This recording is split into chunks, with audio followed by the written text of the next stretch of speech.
3.5 hours later, the TV crew finds me. How you doing? Where you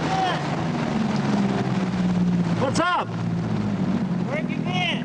Where have you been? You were supposed to rescue me hours ago. I flipped over. Flipped over? Whereabouts? Oh, about, I don't know exactly. How do I know where I flipped over? But I What flipped happened? over. No, you're missing everything. What's up? I just came upon this sunken log and flipped the canoe over, and away floated my paddle as well as my pack. And so I've just been drifting along and enjoying the North Fork of the Kentucky River, wet as a fish. But it wasn't all fun, actually. I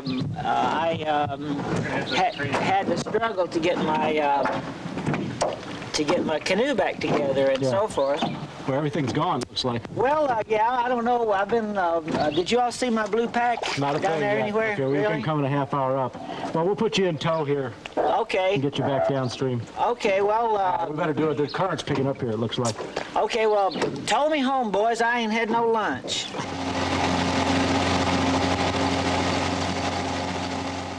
I didn't mind being towed to Beattyville, but I was still pretty chagrined by my mishap.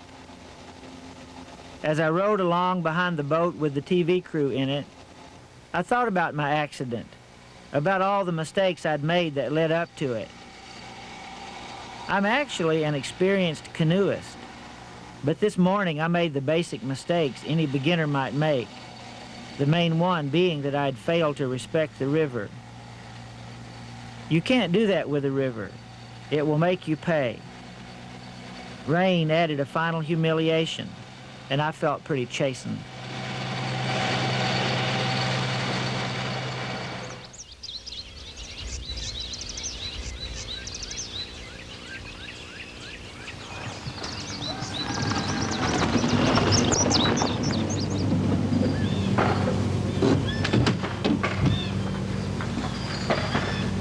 Warren!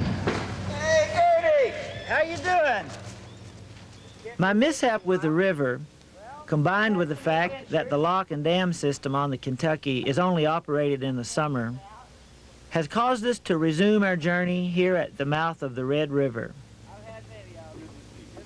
I arranged to meet my friend Warren Bruner, a professional photographer based in Berea, and travel the remainder of this section of the river in his small boat. The Red River, where we put in, is the first full-fledged river to join the Kentucky on its main channel.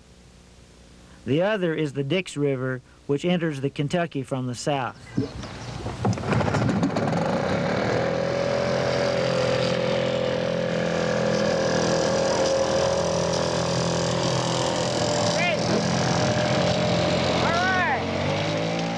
Today, our destination was Boonesborough, 15 miles downstream. But we weren't in a hurry. If you're in a hurry, you need something a little heftier than Warren's Sears & Roebuck 3.5 horsepower motor. But if you're not in a hurry, it's the perfect setup to see this part of the river with its broader, more open banks. We've seen a remarkable change in the 60 or so miles from the North Fork to this stretch of open water. It was great just to cruise along past the dogwood and redbud just leafing out on the banks.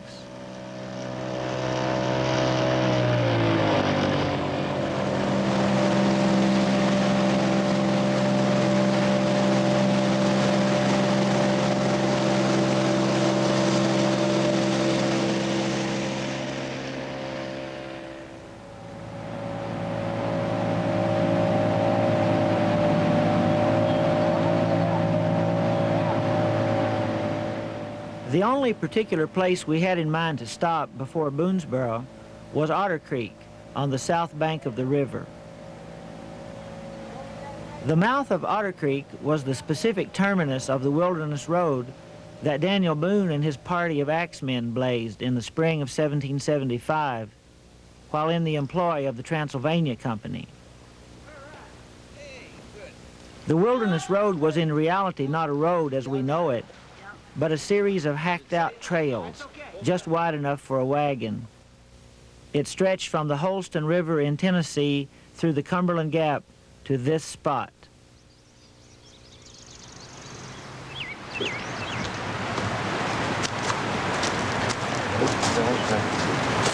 this is the place. The history books tell us Boone and his men chopped the last few miles of their road through the cane brakes alongside Otter Creek until they came to the Kentucky River. There, the crude road met with an ancient buffalo trace, which led a short distance downriver to a salt spring and the site Boone had selected for a settlement. Here it is. As the story goes, when Boone's men broke out of the cane into the open, they startled 300 or more buffalo moving slowly towards the salt lick. When the buffalo picked up the human scent, they thundered off in a panic across the then shallow Kentucky River. The weary axemen and hunters let out a roar of cheers when they saw this sight. They were truly in Eden, as promised. There was no great battle fought or important treaty signed that day, March 31, 1775. But it could be said that one brief moment in history marked the beginning of a Western empire, an empire that would soon enough reach the Pacific Ocean.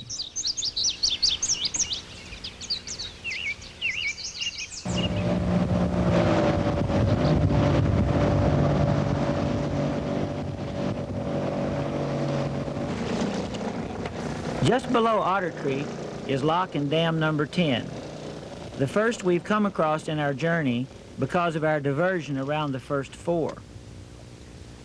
Since the locks don't operate this time of year, we'll have to portage around this one, which is no problem with Warren's small boat and motor. Below and beyond the lock levee is Boonesborough State Park, which, in addition to its historic significance, is a traditional Kentucky recreational site. Pictures of the Boonesborough Fort and stories of the battles and sieges that occurred there are enduring images from our nation's frontier era. But to the modern eye, this is Boonesborough, a well-meaning attempt at recreating frontier life.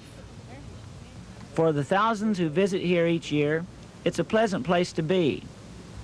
But to really know the significance of this ground, you must close your eyes and imagine the past, for this is mythical ground. It's a little humorous and ironic to look around the park's campground today and see nylon and aluminum tents pitched in Sycamore Hollow, where Boone and his axemen built their first shelters.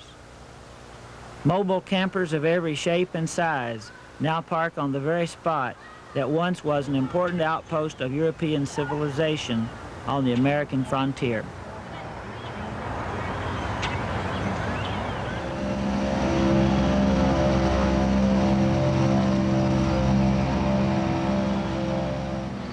The landscape begins to change yet again below Boonesborough as you enter a section of the river lined with steep cliffs Kentuckians call the Palisades.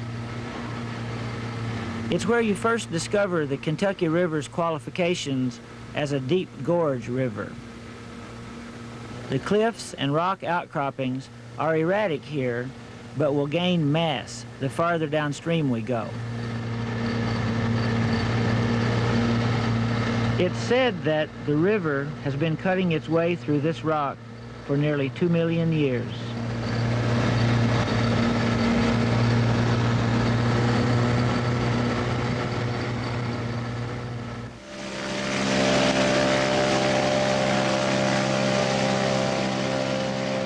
When you're speeding across the river on Interstate 75 near Clays Ferry, it's hard to think in terms of prehistory and geologic time.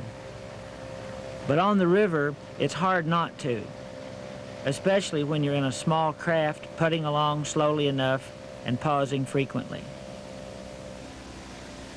At this point, we're only 12 or 13 miles from Lexington and its busy life. But down here, all that seems far away.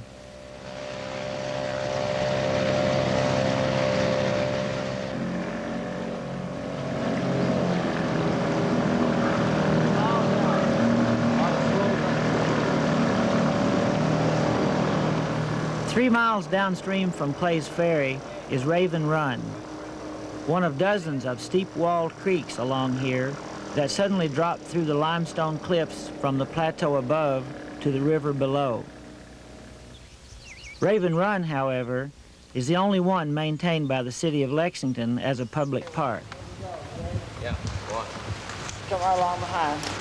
I am. Okay. I'm in your footsteps. Again, to approach a place by river instead of road offers a particular angle of appreciation. I believe you could stay here a month taking wildflower pictures. Yeah, no About doubt. that time they'd be gone. They're beautiful. I've never seen so many in one place so beautiful at one time. Are you lost yet? It struck me as Warren and I hiked up the creek from the riverbank that Raven Run didn't get beautiful just because they made it a park. It's been beautiful for ages. These wildflowers have been blooming here in an unbroken annual cycle for countless years. This simple, completely natural event draws thousands of visitors here every spring, no doubt with the same appeal it must have had for the prehistoric inhabitants of this river valley.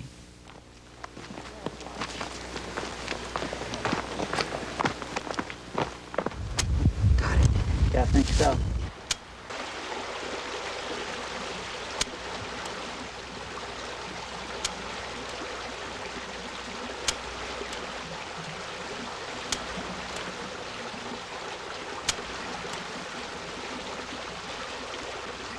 It's in a place like this that you realize how beautiful all of Kentucky was at one time.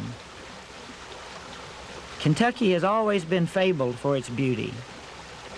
Raven Run gives you a glimpse of the place before settlers arrive, and you begin to understand the stories of paradise beyond the mountains told by the first European hunters to penetrate the Kentucky River Valley.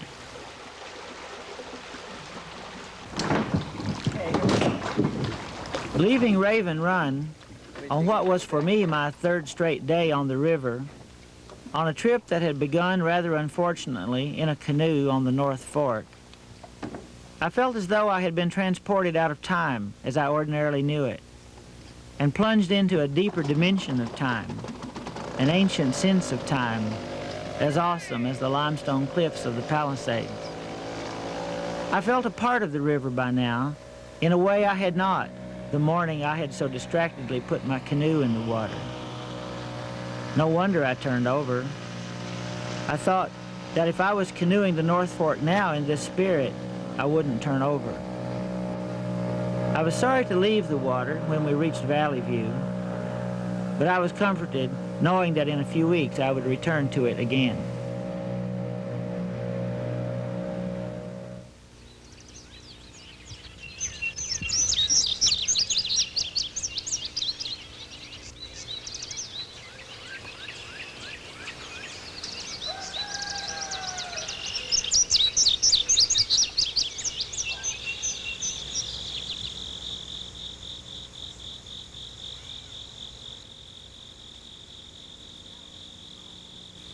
It's now late July, and weeks have passed since I was last on the river. As I sat by the campfire studying the river charts, smelling wood smoke and the rich, moist funk of the riverbank, hearing the water lap and the birds, I had the thought that when you spend too much time in the city, you literally lose your senses, and that it's only by getting back to the woods and rivers again that you recover them. Joe Lacefield, who we've hired on as boatman, grew up on the river and knows all of this. And he knows this part of the river better than I know my way around my Lexington neighborhood.